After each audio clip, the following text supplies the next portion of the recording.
Bonjour. Vu les messages qu'il y a sur le répondeur du presbytère, il me faut le préciser encore, il n'y aura pas de messe, même le dimanche des Rameaux, pas même une bénédiction depuis le clocher, rien. Idem pour la Semaine Sainte et pour Pâques. Confinement oblige. Pour vivre ces célébrations auxquelles vous ne pourrez vous rendre, rappelons-nous la différence qu'il y a entre les mystères du Christ et la célébration des mystères du Christ.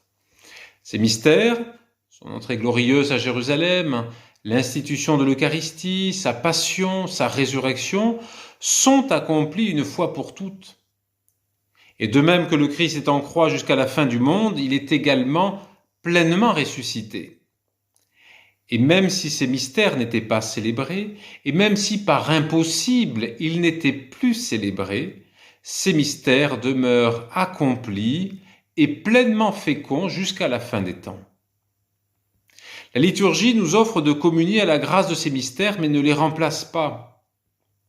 L'Église nous a appris à puiser ensemble dans la liturgie la grâce que le Seigneur nous a réservée.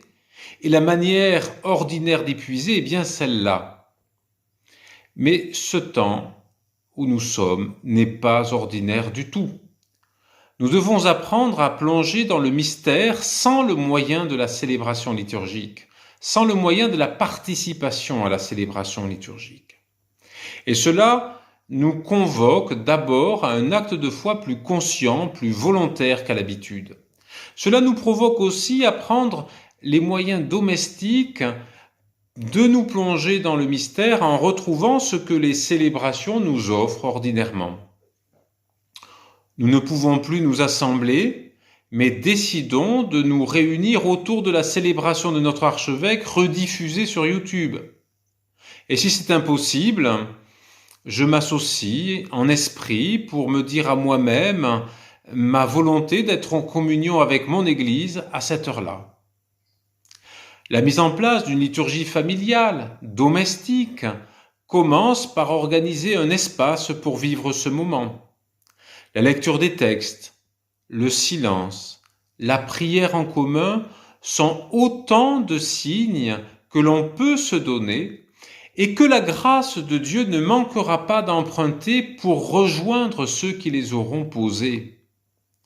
Ce temps de jeûne, de célébration, n'est pas un temps où la grâce nous fait défaut.